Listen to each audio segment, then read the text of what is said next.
Hey y'all, it's Tyler from O.T.R.Outdoors. The other day, Will's Gone Wild and I were talking about chest rig options. Saw the chest rig I was using in one of the last hiking videos.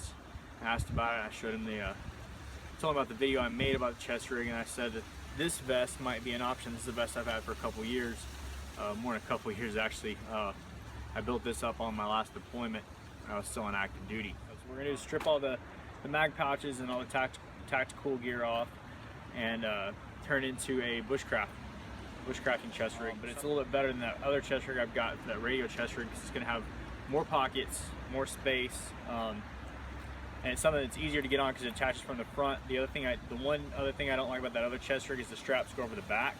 So we're going to take, like I said, take this, strip off the stuff that's not really bushcraft, and put some other pouches on here and do some different setups on here for EDC stuff that would be easy to get to, knife, your fire kit, stuff like that, and build this up for that purpose specifically. One of the other cool things about this pouch, or this vest in particular, is it has two internal pockets here, which were originally designed for map carrying and sensitive papers and things like that you would need compass on you, but that's going to give us a couple extra pockets for stuff. One thing I would do with it, if I'm using this as a bushcraft, I would definitely want to put, if it's an area I'm not familiar with, put a map and compass in there. The other side, maybe water filtration, some aquamarine tabs or something like that.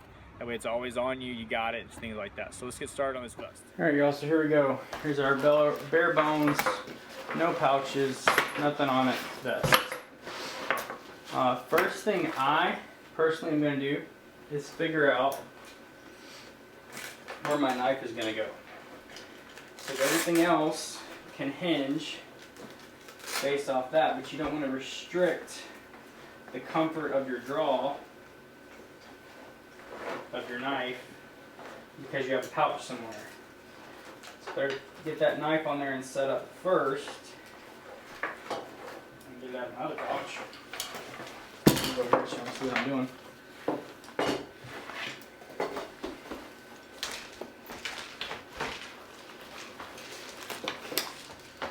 So that's the first thing I'm going to do, is figure out where my knife's going to go. And I'm going to use my Tops Bob. So I'm going to turn this around as if I was wearing it. I'm going to want it on my left side if I'm right-handed. You can always do the traditional. So it's got a metal ring here. I could tie some 550 cord there. The only problem is that kind of limits. There's nothing to secure the bottom. So if I was going to do that, I could come here.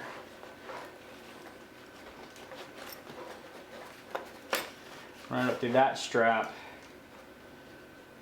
and that'd be okay. But that's going to take up a lot of room. That's going to get rid of a lot of the extra spaces you could put pouches. So that's an option. Because of the retention, use your thumb to release the retention on the knife. So I was thinking of a cross draw.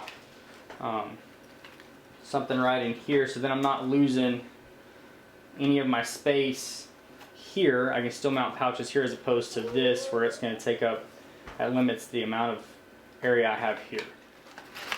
There we go. Actually, I'm going to go up one because of how long that clip is.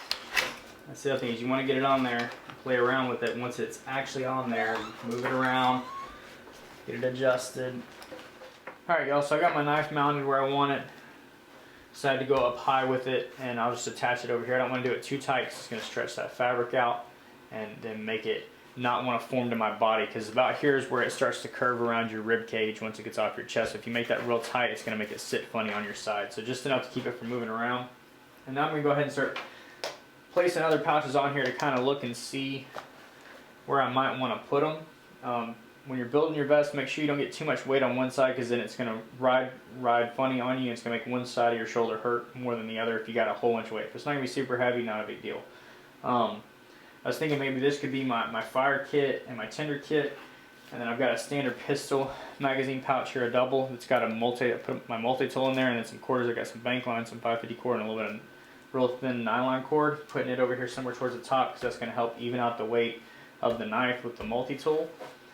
And then just an additional pouch over here somewhere for general use stuff.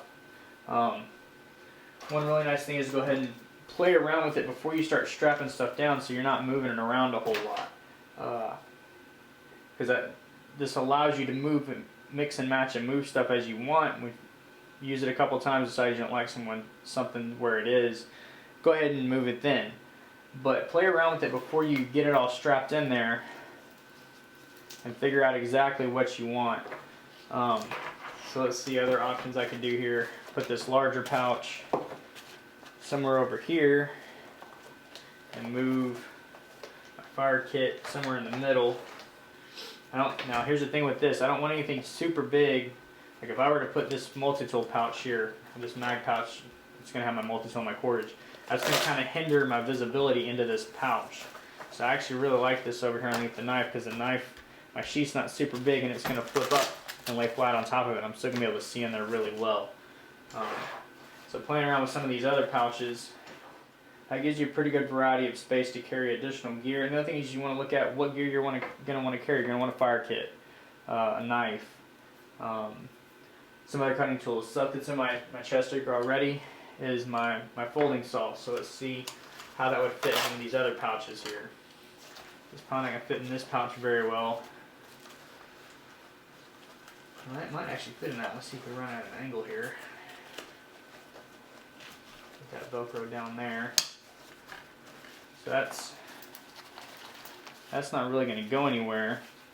So that would be a pretty good pouch for my saw. And it's not super heavy, so by putting that there, that's going to allow me some space, and that's pretty easy. I'd actually want to turn it the other way on the opposite angle, so that it's easy to get out. The other thing you want to look at is are your other pouches going to hinder you being able to pull stuff in and out? So that should be good there with this other pouch. Some of the other stuff that's in my chest rig already, I always have gloves, I have a poncho. My emergency space blanket is out at the shelter from the other night, because we left it out there in case we wanted a place to sit or we're out playing in the snow. So my gloves could go in with my saw.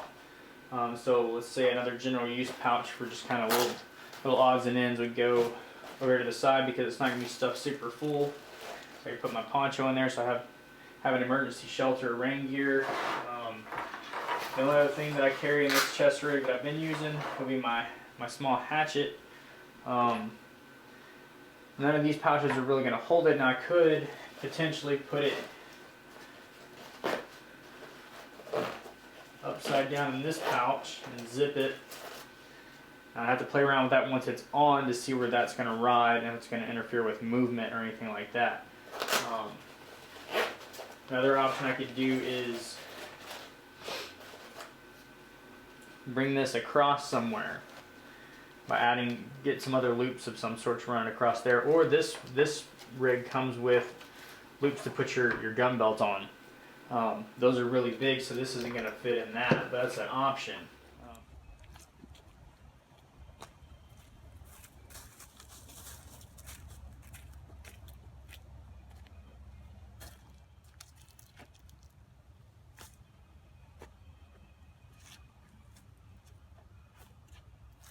Alright y'all, so this is the finished product. I did go ahead and put the axe on the back for if I were going to use it. But this is in that you can set up the back however you want.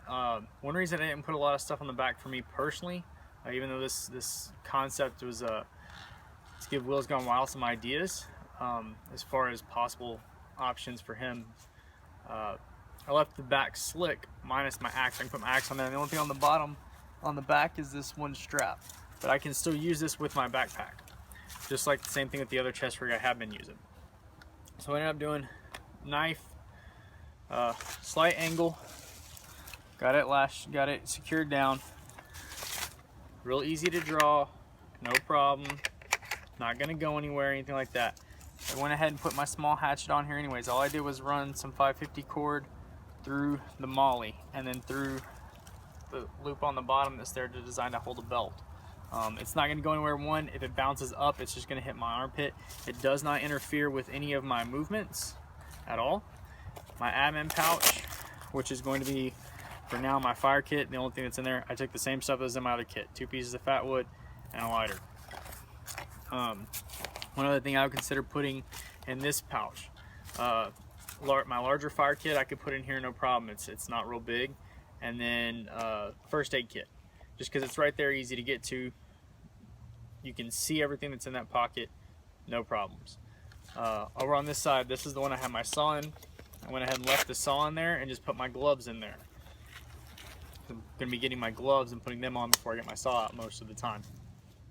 Multi-tool, left the multi-tool up here. I went ahead and took the cordage out of this pocket, so that gives you an extra pocket for a flashlight, additional knife, if you want to carry a folding knife. I actually have a knife I may put in here for, I'm going to be wearing this for the next couple of videos, test it out, see how I like it. I may continue to run with it. Then I went ahead and put that additional pouch over here, and this has all of the rest of the stuff that's in my chest rig, minus my disposable poncho, cordage, and little stuff like that, and then I can put more stuff in this pouch. Right now it's pretty bare. I literally took everything that was in my previous chest rig and put it in here. There's lots of options here. You could, personally, if I was going to continue adding to this kit itself, currently as it is, I would get an additional pouch like this and place it here below it. That way both of the ones on this side are easy, nice and long. I can look into them. Now, once this one, as long as this one doesn't get super full, then you can still look into that other one. So if I double stacked this and had another one of these, I would put my fire kit and my first aid kit in the bottom and use this pocket for my phone, keys, little stuff like that that you want to have on you, compass, and then that would probably be the only thing I would add to this as far as if I continue to build on this kit, will be an additional pouch here. Otherwise, I'm going to roll with it just like it is. I like it, it's comfy. I will definitely have to add some lacing into it, make these laces here longer, with it being cool, in order to get another layer on underneath. I had this on my last deployment. It was the middle of the summer in Iraq and Kuwait. I was not wearing a whole lot of layers. I was literally had about what I have on now, a t-shirt and my uniform shirt, actually my flight suit. So I was not wearing big heavy layers. With it being cooler, I would need to let the laces out on this. I cut the laces short when I was in country because of the fact that I didn't want extra cordage hanging around all over the place. Basically, the way I would set it up for that is I would take these laces out and keep them and have them put colored tape on them or something that would indicate that those are warmer season laces for this system, and then have an additional set of laces for this chest rig that I would put on my primary jacket that I use 90% of the time I'm out in the woods, or sweatshirt or hoodie, whatever it is you wear predominantly when it's cold. Put it on, put this on, and get it adjusted with those laces, and have those laces labeled so that you know that they're for wintertime. So then you're not making new sets of laces every time the weather changes. You just have those two sets and you just swap them in and out. So that's it for this. Like I said, I'm going to run with it for a couple of outings, maybe let's say we'll go 10 trips, whether that's just a short hike through the woods, overnighter stuff, whatever it is. 10 more videos. I will be wearing this, and I will let you know alterations or modifications I have made to it each video if I have changed anything, and we'll run with it from there and see how it goes. So remember, there's always a storm coming. Keep your powder dry, your action knife sharp, and on your back trail. We'll see y'all next time.